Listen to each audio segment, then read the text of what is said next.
Libo-libong fans ang inaasahang daragsa sa Philippine Arena ngayong araw para sa inaabangang 2023 Asian Artist Awards sa Bulacan. Ilang malalaking K-pop stars kasi ang pupunta, kaya asahan na raw ang mabigat na traffic sa NLEX. Para sa update, makibalita tayo live sa Balintawak si Gio Robles. Gio, kamusta yung traffic sa NLEX? Bumigat na ba?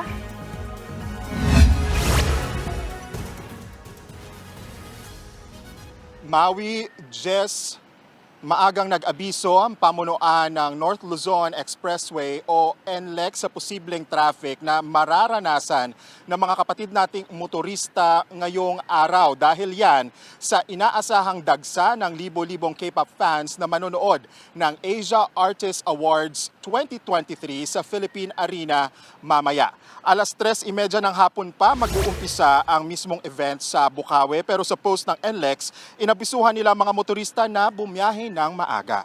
Dahil sa posibleng bumigat agad ang daloy ng trapiko sa may Balintawak Toll Plaza kung saan tayo naroroon ngayon, at Mindanao Toll Plaza hanggang sa bahagi ng Philippine Arena sa Bulacan ngayong umaga. Kaya para sa mga papuntang Bukawi at Santa Maria, pwede kayong dumiretso sa Marilao Exit, Bukawi Exit o Tambubong Exit bilang alternate routes. As of 8:30 a.m. naman kanina, maluwag pa ang trapiko sa northbound lane ng EDSA Balintawak papasok ng NLEX. Pero Maui, Jess, bahagyang naiipon ang mga sasakyan sa Balintawak Toll Plaza. Ang good news, umuusad naman yan agad pagkalagpas ng toll gate. Sa kabuuan, mabilis pa ang takbo ng trapiko sa malaking bahagi ng NLEX ngayong umaga. Isa ang Asia Artist Awards sa mga inaabangan ng K-pop fans taon-taon at unang pagkakataon ito na idaraos dito sa bansa. Kaya expected ng dadalo mamaya o excited na dadalo mamaya ang ilang kilalang K-pop stars gaya ng ITZY, Les Seraphim, Lapilus, New Jeans, The Boys, Stray Kids, Zero Base One, and Mix at BSS ng 17. Inaabangan din ang appearance ng P-pop group na SB19.